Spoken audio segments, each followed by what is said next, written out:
Today, for the first time, I'm showing you my guitar collection. Don't get crazy, it's not Slash or Kirk Hammett's collection, but since there are a few interesting guitars, probably you have already seen them in another video.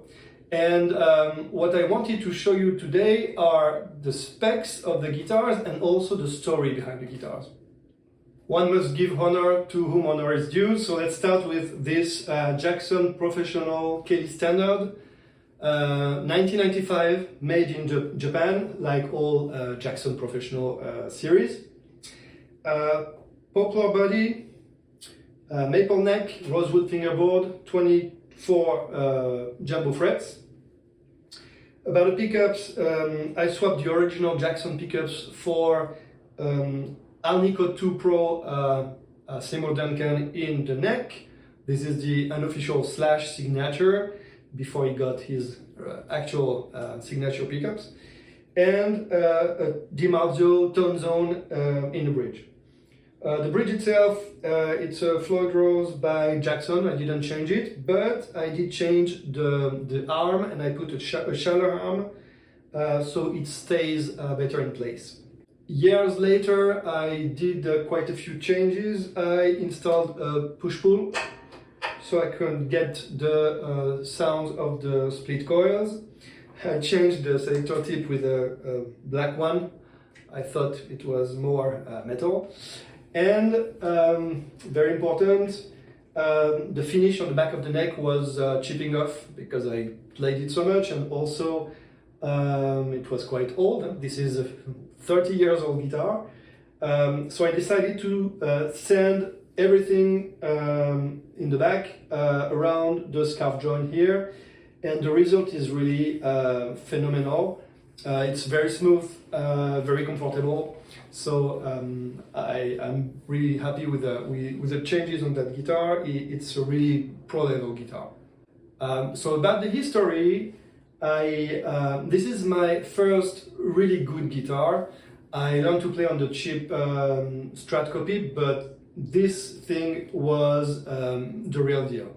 I remember I bought it in a shop in Paris for 4,100 francs, which is around 625 euro or $720 at the time. This has been my only guitar for 20 years before I decided to start collecting them. And it's also the first guitar with which I played in a band, so it holds a special place in my heart. So this is the second guitar that I bought almost 20 years after the Kelly. This is a 2014 Jackson Adrian Smith signature, made in USA. So older body, maple neck, quarter sawn, by the way. You can see the fibers going all in the same direction.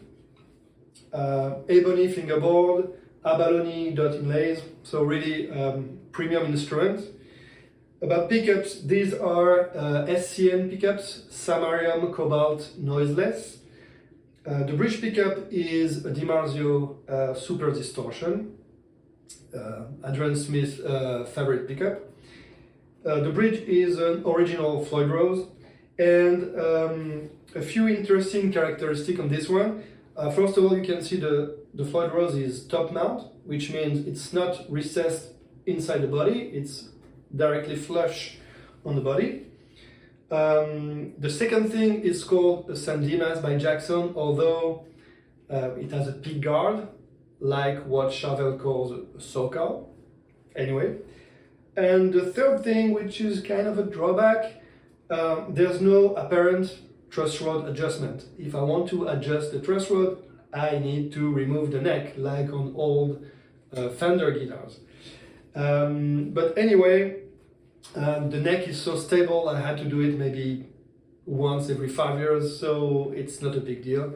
And this is really a superb instrument. About the history of this guitar, I've always been a big fan of Iron Maiden. I started playing guitar because of Iron Maiden, and I especially always loved Adrian Smith, his style, his way of playing, introducing melodic solos. There's also always something very unique, very original in his solos, which I really like, and I really wanted this guitar.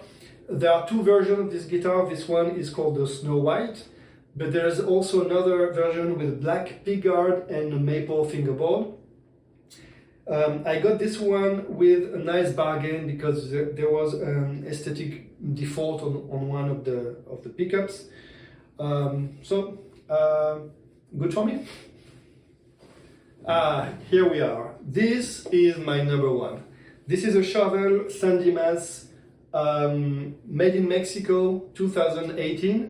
It has a matte blue frost finish, really beautiful.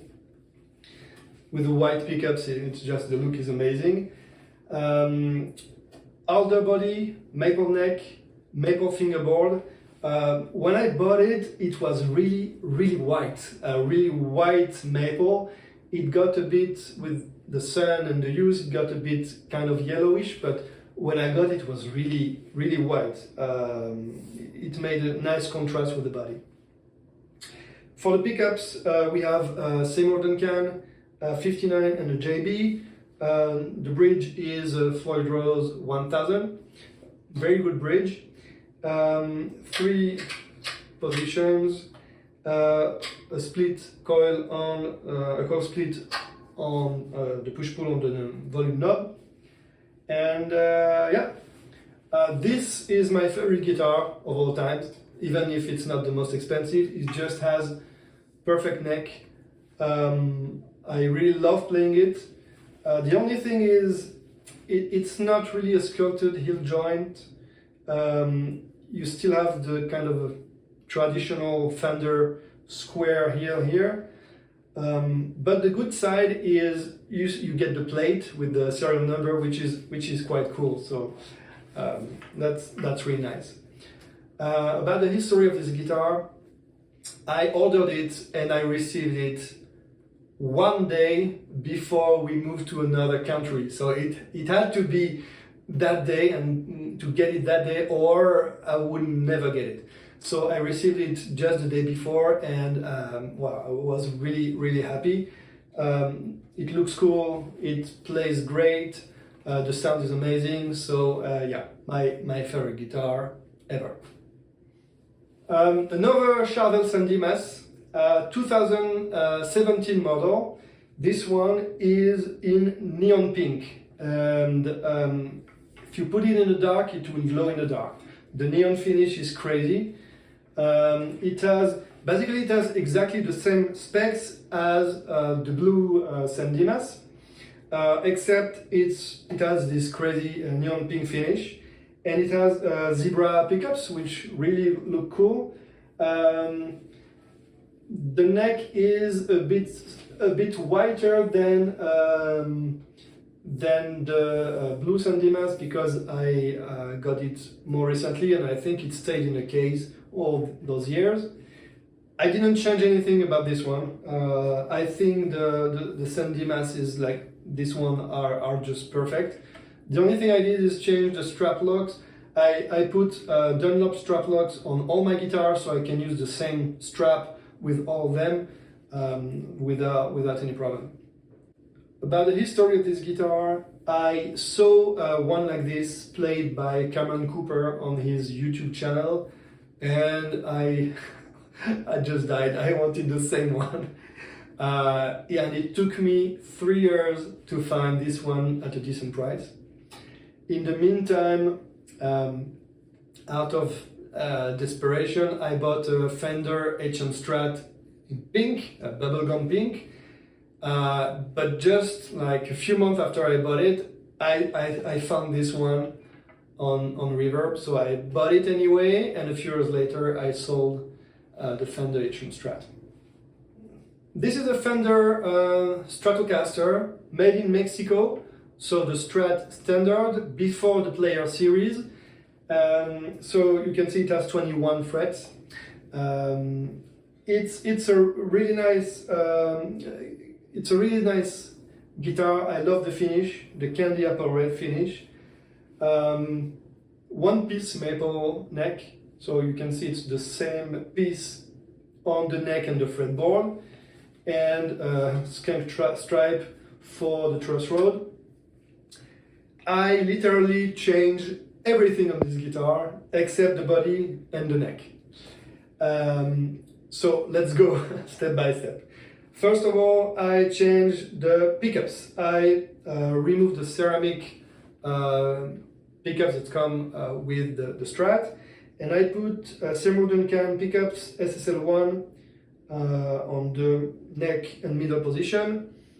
And this is a little 59, so it's a mini humbucker on the bridge. This guitar went through a lot of pickup configurations, but I think this one is the final one. I'm really happy with the sounds, which are both vintage and also modern with this pickup. I really wanted to keep the shape of the single coils, but I prefer humbucker on the bridge anyway.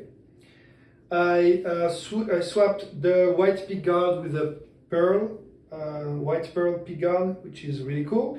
And beneath the pickguard we have Obsidian wire electronics, which is a solderless kit, HSS configuration with very good components, and it has a kind of twist.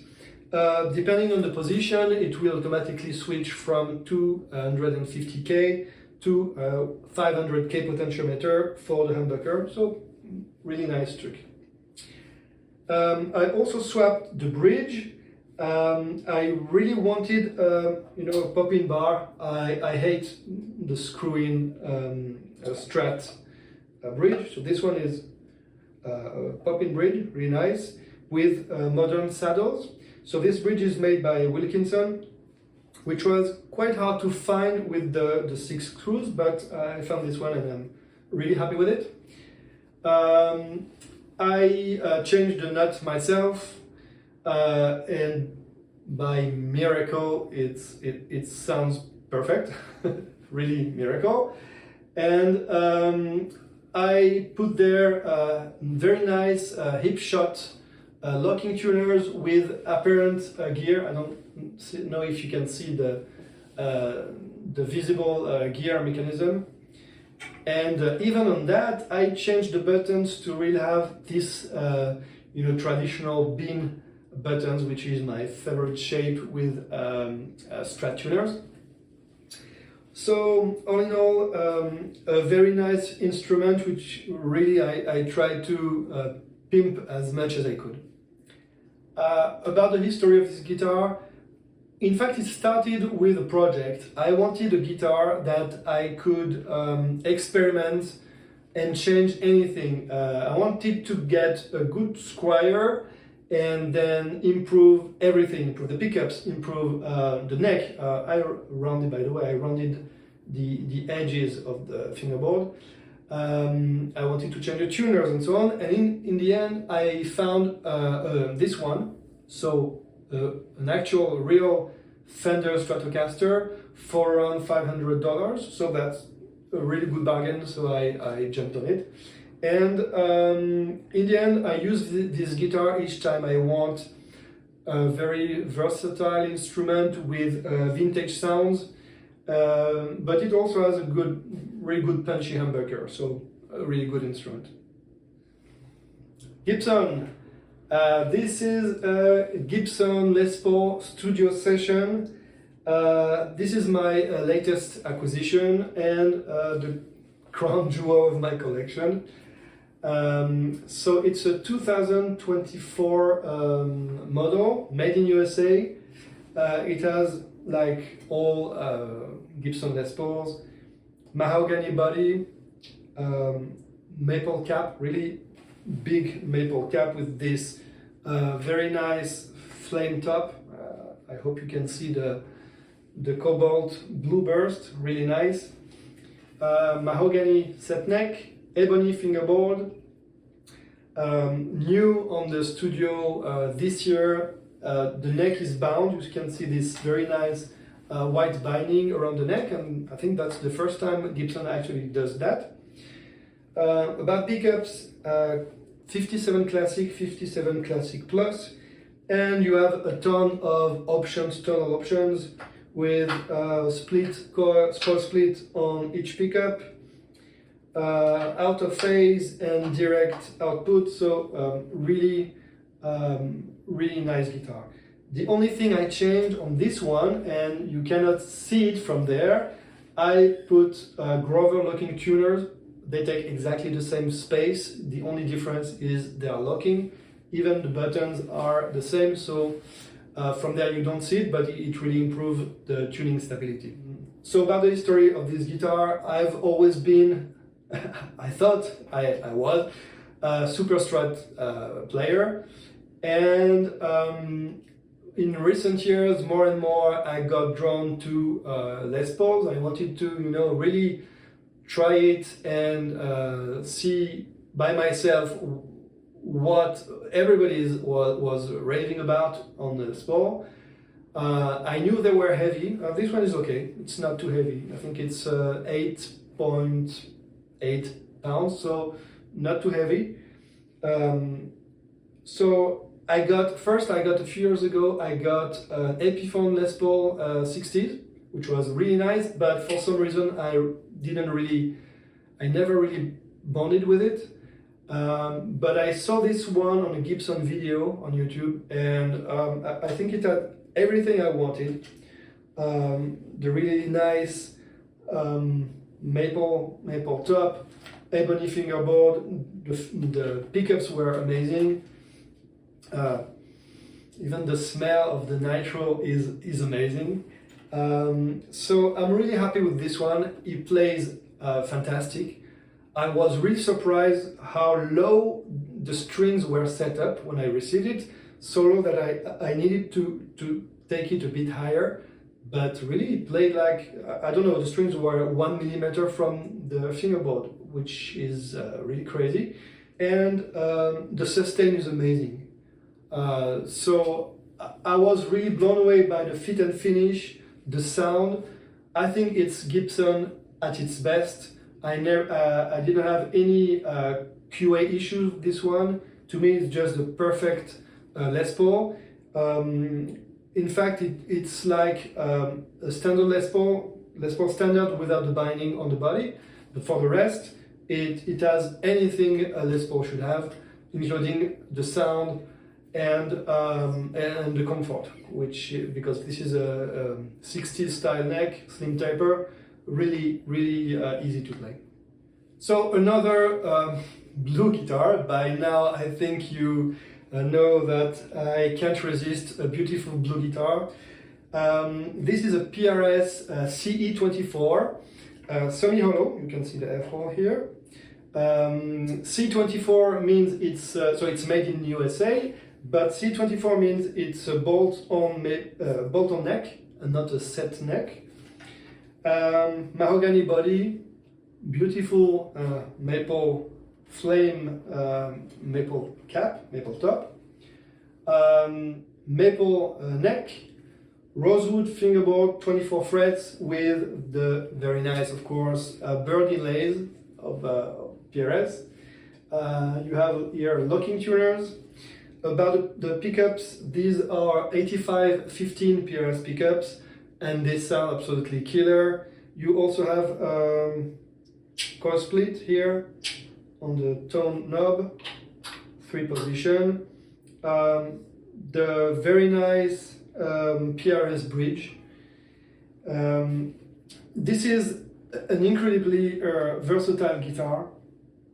You can play anything on it, from jazz to metal, and the neck is called pattern thin neck, although it's not that thin. I mean, it's not like shredder guitar, super Strat thin. I think in PRS mind, it's more like thin, like Gibson slim taper thin, this kind of thin. But anyway, it's very comfortable to play. It's very precise. You can feel it's a high-hand instrument. About the history of this guitar, I bought it for my birthday a few years ago, and I saw this this exact finish, this exact guitar, and I think there was only one like this in the shop. So I rushed there, I tried it, and I left with it. The finish, this burst, is called Makena Blue. It's a really stunning guitar, and it has all the, you know, the high quality appointments and the finish that you can expect from PRS. This guitar is Ibanez Jiva Jr 2021, made in Indonesia. This is the Nita Strauss from Alice Cooper signature guitar. It has a Meranti body. I think it's the same family as mahogany, if I'm not mistaken. Maple neck, ebony fingerboard with this very nice heartbeat inlay. And I replaced the original Quantum pickups by the Japanese version pickups, the Jiva 10. That is DiMarzio Pandemonium on the neck and the bridge, and the True Velvet in the middle position. I really love the True Velvet. I think it's the best. It's the smoothest single coil that you can buy. And the Pandemonium are really nice, really punchy. And you can see, in fact, they are laser carved, laser etched, and they look like a Hurricane, which is Nita Strauss' nickname. Other change I made on this guitar, I sanded the back of the neck. It was already satin finish, but I sanded it just a bit more to make it even more comfortable to play. I didn't change the bridge. This is the Ibanez Low Pro Edge, if I'm not mistaken, but I changed the trem bar, and I put a red Baron trem bar, which is really nice. The collar is only for adjustment to make it a bit stiffer or a bit looser, and in fact it's a pop-in bar. So this is a really nice guitar. So about the history of this guitar, I remember when I was young, I would spend hours in front of the same shop in Paris where they had a S series, but a Prestige, so made in Japan, beautiful quilted maple top, blue of course, with gold hardware, and of course it was out of my budget. I think still is out of my budget anyway, and it was more, I tried it. Actually, I tried it. I went inside, I tried it, even though I knew I would never buy it. But it was a bit of a fusion instrument, not really a metal guitar. And I saw this one recently when Nita Strauss presented it. So it's really the shape of a Ibanez S, super thin, super light. So this was the lightest guitar in my collection. It has this beautiful, amazing quilted maple top, but it's a veneer, so it's a really thin top. But really, it's a very beautiful quilted maple. And this finish is called a deep sea blonde, so the blonde for Nita Strauss, and also you can see kind of a fade to blue and dark blue. And it's really a S series made for metal, so I couldn't resist this one. Back to the 80s. This is Ibanez RG550. This is made in Japan. This is the LTD model. Made in Japan in 1994. So this one too is more than 30 years old. And you wouldn't believe it if you saw it like that. I even have people commented the video where I restore it, saying no, it's not 30 years old. It must be the 2004 or 2014 model. I don't know. No, it's actually 1994, 30 years old. It has a basswood body, Maple neck, quarter sawn. So again, very nice wood, very good quality of wood. Rosewood fingerboard with the infamous shark tooth inlays. Bound headstock and the fretboard are bound, as for premium models from Ibanez. The original V7, S1 and V8 pickups. The also original, although a bit rusty, but not rusty anymore, but it was a bit rusty, low pro edge. Amazing. I think this is the best floating trem ever. This is incredibly smooth, so amazing. It has the mirror pick guard, so it's really cool. Sculpted heel joint, which is really more comfortable than the original RG550 from 1987, or the reissue, the Genesis collection, which is a kind of a block like this, block joint. Yeah, Cosmo Black hardware, amazing instrument. The neck super thin, plays super fast, super precise. It's a joy to play. Actually, I tuned it down I tuned that a half step, so it's ready to play my favorite 80s music on it. How I got this guitar? So this is, for me, this is the legendary RG550, the stereotype of the 80s. And I spotted a few of them on Facebook Marketplace. And this one, I got it from someone who lived 50 kilometers from there. He sold it to me for a good price. And he pulled out from under his bed in the original case. And the guitar smelled a bit of, you know, being stuck in a case for years. The strings were rusty, the frets were rusty, the bridge were full of rust, the knobs were green with oxidation. But I took it apart. I have a really cool video on that, by the way, if you want to watch it. And after 2 days work, it was back in its original glory, and I really like to play it a lot. The last guitar of my collection. This is a Jackson Professional Stealth EX from 1993, so 1 year before my Jackson Kelly. Basswood body, maple neck, rosewood fingerboard. Basically, it's the same neck as on my Kelly, just this one is 22 frets, and the dots are on the side instead of being in the middle. Very sleek guitar, very thin, not as thin as the Jiva, the S series from Ibanez, but really thin for a Jackson.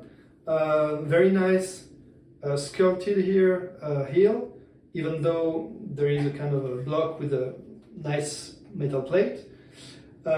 So made in Japan too. These are the original Jackson pickups, and this one is actually, when I got it, it was so rusty, it was dead, and this one is actually the bridge pickup of the Kelly.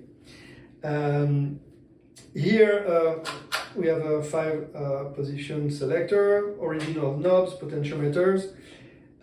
This bridge is actually a Goto GE 1990-60. When I got the guitar, some of the saddles were cracked, so I changed the saddle to stainless steel saddles, and it had quite kind of a cool look with really the black guitar and the chrome steel saddles. But in the end, I loved the Goto so much when I had it on my Fender HM Strat that I decided to put here too, and it's really a great bridge. I think it's one of the best Floyd Rose replacement, and it has this nice smooth curve like these saddles, satin, and it's cheaper, much cheaper than an original Floyd Rose for, or let's be honest, equivalent quality. It has a really nice, I don't know if it's flame neck. You can see a kind of a stripes on the neck, kind of a bird's eye pattern here. So really beautiful guitar. And it's tuned down a full step, so it's in D standard. I use it to play Motley Crue, Ghost, this kind of stuff.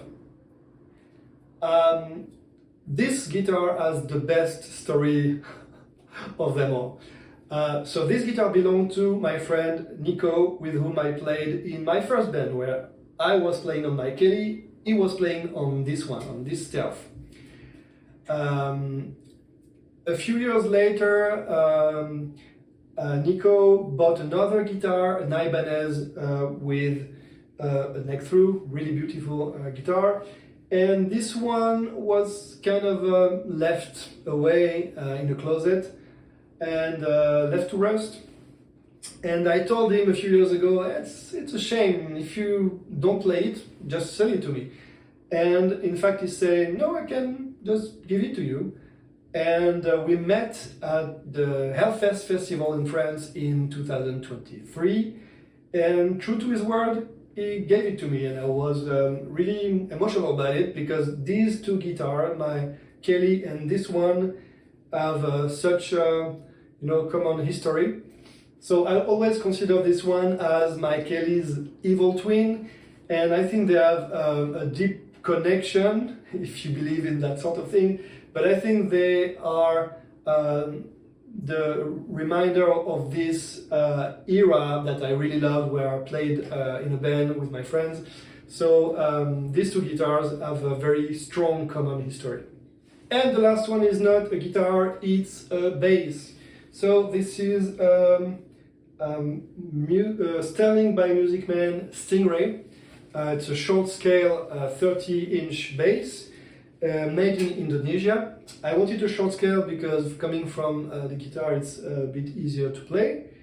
22 frets, mahogany body, if I'm not mistaken. Maple neck, maple fingerboard. It has this really nice Daphne blue. And I love the giant humbucker here. What did I do on this guitar, on this bass? Not much. I just sanded a bit the neck to be more comfortable.